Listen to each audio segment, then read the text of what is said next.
Une chronique à quatre mains aujourd'hui. Charlotte Boitiot et Romain Phillips, bonjour.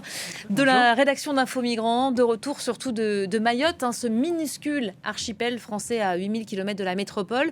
C'est sur ce petit bout de France, perdu dans l'océan Indien, qu'un phénomène nouveau a vu le jour. C'est l'arrivée de plusieurs centaines de Congolais. Un afflux qui est si important qu'ils sont aujourd'hui devenus la première nationalité de demandeurs d'asile sur l'île devant les Comoriens.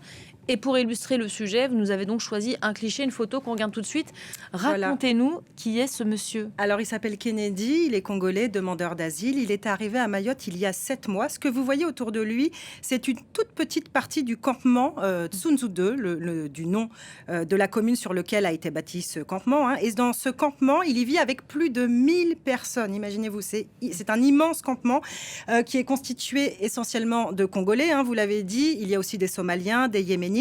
Mais il y a tellement d'arrivées ces derniers mois que ce campement ne cesse de grossir. Il est devenu tellement grand, ce campement, qu'il commence à toucher des terrains privés. Donc là, j'ai choisi cette photo pour bien vous montrer qu'en fait, là, Kennedy se trouve sur un terrain privé. Il se trouve dans une bananeraie qui appartient à un propriétaire privé. Et au fond, derrière lui, vous le voyez, oui, alors ça, ce sont les bananiers. Et derrière, c'est les dernières habitations qui ont été construites à la limite de ce terrain privé. Donc, ces arrivées massives, vous l'avez dit, sont un fait relativement nouveau. Ils représentent, ces Congolais, aujourd'hui, la première nationalité de demandeurs d'asile sur l'île. 50% des dossiers d'asile qui émanent de Mayotte proviennent des ressortissants congolais, selon l'OFPRA, l'instance qui rend les décisions d'asile en France. C'est un vrai renversement par rapport à 2022, où les Congolais ne représentaient que 16% des dossiers d'asile.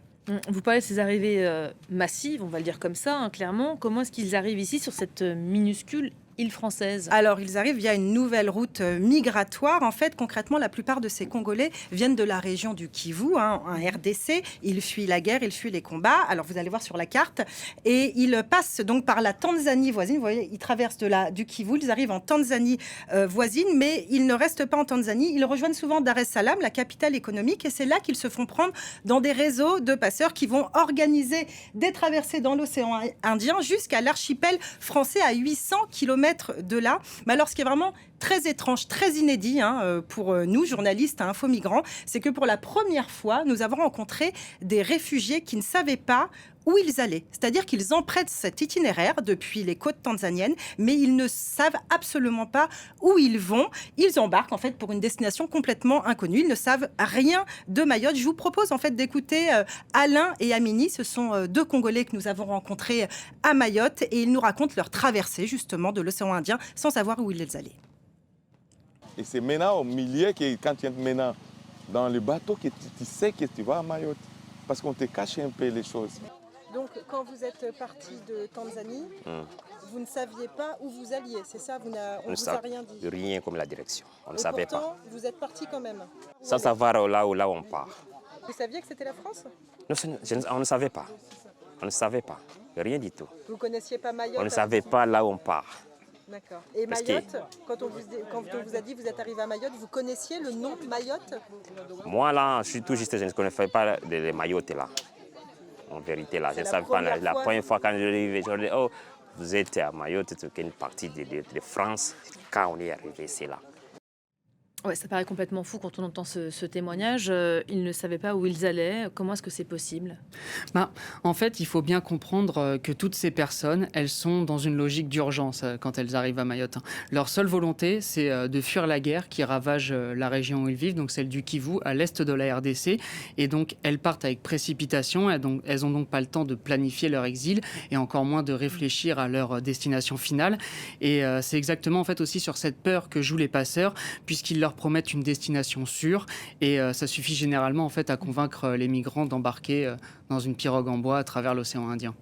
On évoquait tout à l'heure avec vous, Charlotte, la traversée de l'océan Indien. C'est une traversée extrêmement dangereuse, on imagine, non? Évidemment, il faut plusieurs jours pour traverser cet océan depuis les côtes de Tanzanie jusqu'à Mayotte.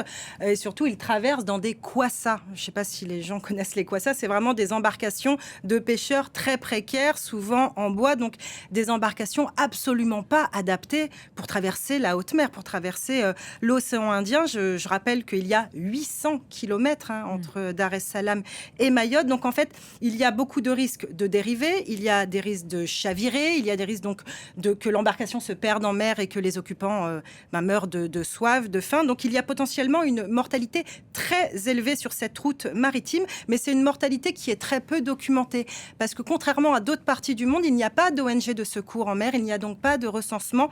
À l'heure où je vous parle, on ne sait pas combien de migrants sont morts en tentant cette traversée entre la Tanzanie et Mayotte. Et quand ils arrivent, s'ils arrivent, ils demandent donc l'asile, c'est un peu tout l'enjeu. Mais ils ne sont pas pris en charge comme en métropole.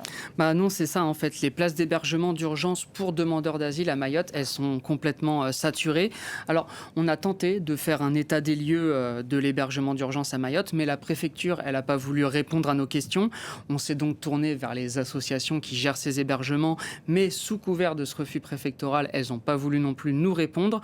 Mais on a tout de même réussi à obtenir quelques informations via différentes sources.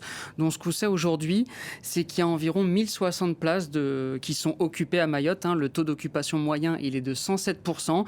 Et pour indication, la population actuelle du camp, elle est évaluée à un peu plus de 1080 personnes. Donc il y a vraiment un vrai souci de place actuellement sur l'île. Vous nous parlez de ce campement au tout début de la chronique. C'est donc là-bas que se retrouvent tous les demandeurs d'asile ? Oui, c'est ça. Et en fait, comme le disait Charlotte, les arrivées, elles ne font qu'augmenter. Ce qui fait en fait qu'en seulement quelques mois, fin 2025, c'était un peu un petit campement de fortune.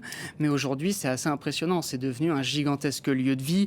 C'est vraiment, ça grouille de monde. C'est un labyrinthe d'allées où s'enchaînent des centaines de tentes. Et vous avez raison de le préciser, c'est vraiment faute de mieux que ces personnes se retrouvent ici, puisque les conditions de vie, elles y sont très difficiles.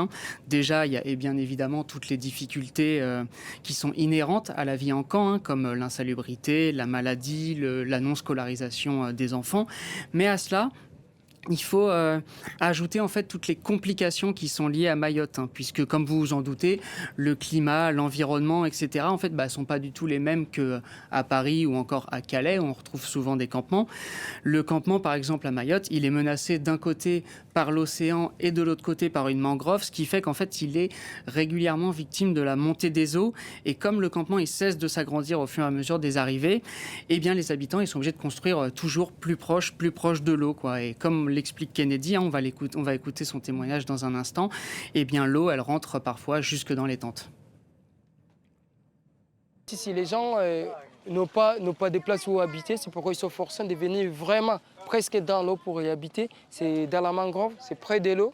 Et dès qu'il y a la marée haute, c'est ce que vous voyez là, vous participez à ça. Il y a de l'eau qui remonte, mais c'est pas là à la fin, l'eau va remonter, va augmenter des niveaux. L'eau sera dans des tentes des gens, tu t'imagines? Les gens vivent dans les pieds dans l'eau. En fait. Dans une heure, cette eau sera vraiment dans les tentes. Si vous voyez ici, le terrain est humide, c'est pas par hasard. Tu vois, il y a du soleil, mais le terrain est humide. Ça veut dire qu'il y a de l'eau qui entre vraiment direct dans les tentes. Donc voilà, vous avez entendu le témoignage de Kennedy sur le problème de l'eau qui rentre dans les tentes. Il y a aussi un autre souci qui est très important dans ce camp, c'est le manque de nourriture. Il est aussi particulièrement à Mayotte parce que contrairement à la métropole, en fait, il n'y a pas d'associations qui viennent régulièrement distribuer des repas comme on peut le voir souvent à Paris par exemple.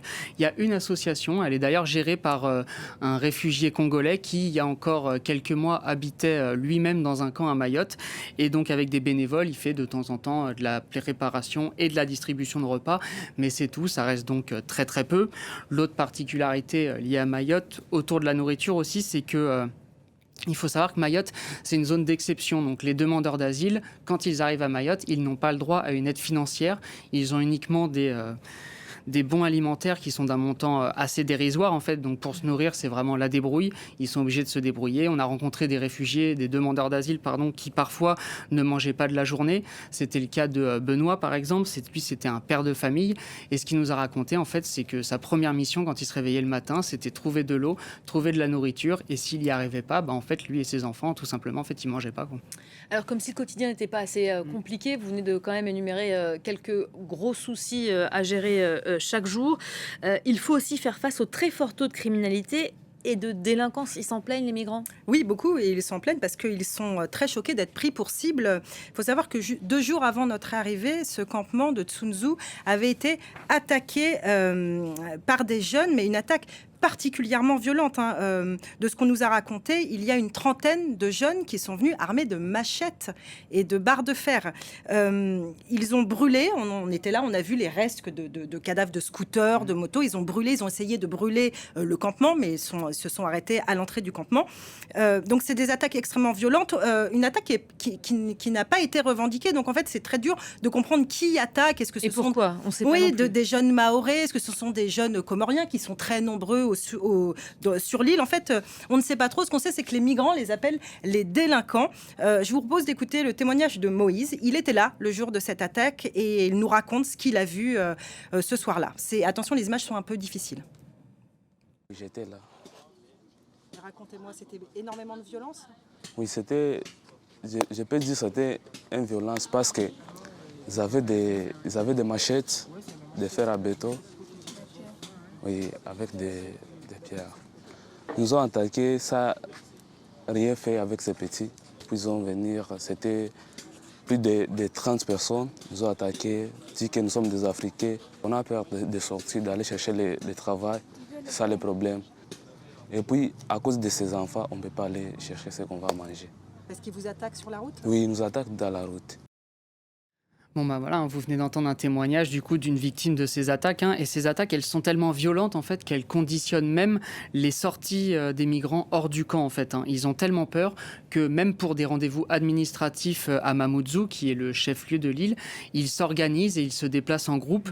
On a rencontré par exemple un groupe de demandeurs d'asile qui s'était rendu à Solidarité Mayotte. Donc Solidarité Mayotte, c'est l'association qui gère l'asile sur l'île, et en fait ils nous ont raconté que tous les matins en fait ils se retrouvent au camp vers 5h du matin, ils partent tous ensemble parce qu'ils espèrent, ils nous ont dit qu'ils espèrent en fait que les délinquants à cette heure-ci dorment, et du coup comme ça ils se déplacent en groupe et ils ont moins de chances de se faire attaquer. Vous parlez de mois et de mois d'attente pour un rendez-vous administratif. Pourquoi est-ce que c'est si long? Alors, il y a toujours eu un délai très important à Mayotte par rapport à la métropole, mais à ces retards existants, il faut ajouter qu'il y a eu de nombreux blocages l'année dernière, des blocages de collectifs de citoyens, des collectifs anti-migrants, donc qui empêchaient en fait les migrants d'entrer dans la préfecture pour essayer de régulariser leur situation. Et puis surtout, il y a eu le passage du cyclone Chido en décembre 2024, un cyclone particulièrement dévastateur qui a rasé l'île et qui a détruit un bon nombre de bâtiments administratifs, dont l'antenne de l'OFPRA à Mayotte. Donc à l'heure où je vous parle, malgré les efforts des autorités, ce retard n'a jamais été rattrapé. Et aujourd'hui, le délai moyen avant d'obtenir ne serait-ce qu'un premier rendez-vous pour se déclarer demandeur d'asile à la préfecture, ce délai peut monter à 8 mois, 9 mois, 1 an, et c'est extrêmement lent. Et pendant tout ce temps, les migrants, en fait, n'ont pas de statut administratif, ils n'ont pas de papier. Et ils sont livrés à eux-mêmes. Vous avez aussi rencontré des réfugiés statutaires qui rencontrent de nombreuses difficultés là aussi. Elles ne peuvent ni se loger ni trouver un emploi. Oui, alors là aussi, c'est très particulier. Quand on est réfugié statutaire, c'est-à-dire qu'on a une réponse positive à sa demande d'asile. Et donc, normalement, on a un titre de séjour qui arrive et qui découle de cette décision positive. Mais à cause de tous ces retards dont j'ai parlé, il y a beaucoup de réfugiés à Mayotte qui ont reçu cette décision positive, mais qui n'ont pas leur titre de séjour. Mais sans ce fameux titre de séjour, on ne peut pas se loger, on ne peut pas travailler, et surtout, on est considéré potentiellement comme un sans-papier. On peut être expulsé. En fait, tout ça est un peu kafkaïen. On a rencontré des réfugiés qui nous ont dit qu'ils montraient la décision positive de l'OFPRA à des policiers quand ils étaient arrêtés, mais la police leur répond « ça ne vaut rien en soi, c'est pas un document administratif. Ce qu'on veut voir, c'est un titre de séjour ». Donc, on a rencontré des gens qui sont réfugiés statutaires dans les faits, mais qui ont été emmenés dans des centres de rétention et qui ont vraiment fait face de très peu à une expulsion vers leur pays d'origine. Les expulsions, parce que c'est ce qu'ils redoutent, l'expulsion, c'est un sujet très sensible à Mayotte, car c'est le département de France qui expulse le plus d'étrangers en situation irrégulière. Votre mission sur place a d'ailleurs lieu 1 an après le déplacement du président de la République à Mayotte. En avril 2025, Emmanuel Macron, on s'en souvient, avait annoncé un mur de fer contre l'immigration clandestine. Qu'est-ce qu'il en est aujourd'hui de tout ça ? Oui, c'est ça. Il avait aussi annoncé vouloir faire passer le nombre d'expulsions par an de 20 000 aujourd'hui à 35 000 dans les prochaines années. Mais attends, je tiens à préciser qu'il faut bien comprendre qu'aujourd'hui, on ne parle pas de l'immigration venant de l'Afrique des Grands Lacs, comme on parlait depuis le début de l'émission, mais de l'immigration qui vient des Comores. Et pour contrer cette immigration, justement, il y a un projet de loi qui a été promulgué en août 2025 qui durcit les conditions d'obtention des titres de séjour. Et ça inquiète énormément. On a rencontré par exemple Claudia dans un bidonville de Lille qui, elle, c'est une mère de famille. Toute sa famille est en règle sauf elle. Et avec la nouvelle loi, elle est terrifiée à l'idée de ne jamais pouvoir obtenir de titre de séjour. Et c'est ce genre de témoignage, en parlant à ses voisins, ses voisines, les autres habitants du quartier, qu'on a énormément entendu. Vraiment, c'est une peur de ne jamais être régularisé qu'on entend vraiment partout dans tous les bidonvilles de Lille. Merci beaucoup Charlotte et Romain. Merci à tous les deux d'être